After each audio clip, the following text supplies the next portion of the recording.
छोटंसं धामणाचं बाळ आहे, धामण सापाचं. चिडलाय बघा किती, अंगावरती बाईट करतोय. झालं शांतला.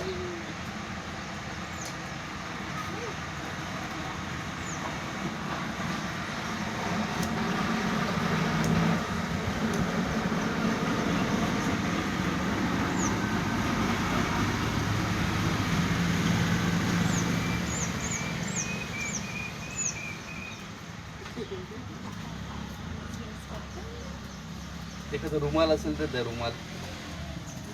हा रुमाल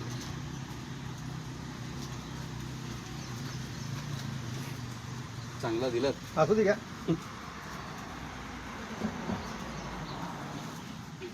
झालंय.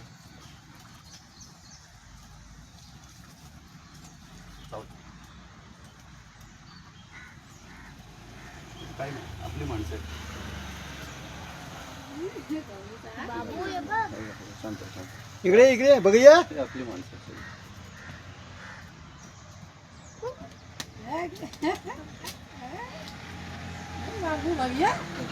झालं. काय करलं काय ना. धामण सापाचं छोटं पिल्लू आहे. हा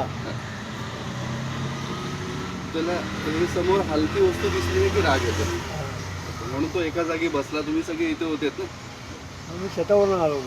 शेतावर बोलावलं आणि इथे बाईट चावलंय माझ्या.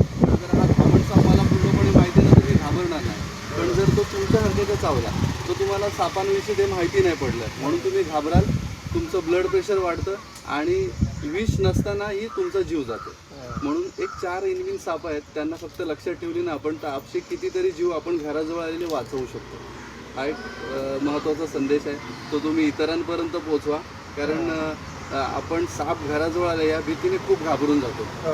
लक्षात आलं. फक्त जर 4 साप आपण नाग, मण्यार, घोणस आणि पुरसे हे 4 साप विषारी आहेत. जर ते चावले तर आपल्याला न थांबता घरात सरकारी हॉस्पिटलमध्ये ॲडमिट व्हायचं आहे. कुठंच जायचं नाही, कोणाची वाट बघायची नाही. जो कोणी मिळतो त्याच्या गाडीवरती बसून ॲडमिट व्हायचं आहे. बाकी सगळे साप तुम्ही घराजवळ आलेले हुसकवू शकता किंवा सर्पमित्रांची मदत घ्या आणि त्याला सोडून द्या.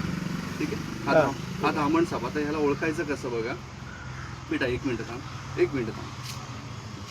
हे जे तोंड आहे ना त्याचं, तोंडाच्या जबड्यावरती बघा काळ्या उभ्या रेषा आहेत दिसतात, त्या जोडलेल्या आहेत. त्याच्यावर तुम्ही हा धामण साप ओळखू शकता. आणि आता याची सेफ्टी माझ्या हातात आहे. त्याच्या सेफ्टीवरती आहे ना रेटिक्युलम असतं, जाळीदार नक्षी दिसते, छोटी छोटी टिपके दिसतात. ते जाळीदार नक्षीने तुम्ही हा धामण साप ओळखू शकता. हा खूप मोठा होतो म्हणून लोक याला घाबरतात. दुसरं विशेष काय नाही सापामध्ये, कारण मोठा साप दिसला ना आपल्याला, अजगर दिसला, धामण साप दिसला तर आपल्या मनात भीती येते. तसं आपण ह्या मुलांना जर शिकवलं धामण साप बिनविषारी आहे, तो काही करत नाही किंवा तो विषारी नसतो किंवा विषारी सापच घराजवळून पकडून नेले पाहिजे, तर ती मुलं त्याप्रमाणे ट्रेन होतात. लक्षात आलं. धामण साप पूर्णतः बिनविषारी. तुमचं नाव सांगा. मी तुमच्या इथे अनंत हरी गावंड आहे, त्यांची मुलं आहेत, त्यांनी हा जीव वाचवला. त्यांचं मनापासून आभार. मी प्रत्येकाला एक सांगेन, पाऊस सुरू झाला आहे, घरातून रात्री अपरात्री बाहेर पडताना पायामध्ये चप्पल, शूज आणि हातामध्ये बॅटरी असल्याशिवाय बाहेर पडू नका. कारण असे जीव बाहेर पडतात संध्याकाळचे आणि अनावधानाने आपल्या पायाखाली आला तर सर्पदंश झाल्याशिवाय राहत नाही. जर असं कधी झालं तर घाबरून जाऊ नका, एका जागी बसा. स्वतःची धावपळ करू नका, कारण धावपळ केल्याने काय होतं, आपलं जे हृदय आहे ना, हृदयाची धडधड वाढते. मग समजा तो विषारी साप चावला असेल ना तर ते विष आपल्या शरीरात गेलेलं असतं, मग ते पटकन आपल्या हृदयात येतं आणि हृदयामध्ये जेवढे पण व्हायटल ऑर्गन्स आहेत, आपले अवयव आहेत ना, त्यांना ते डिफंक्शन करतं, डिसेबल करतं, काम करायचं बंद करतं आणि आपला जीव जातो.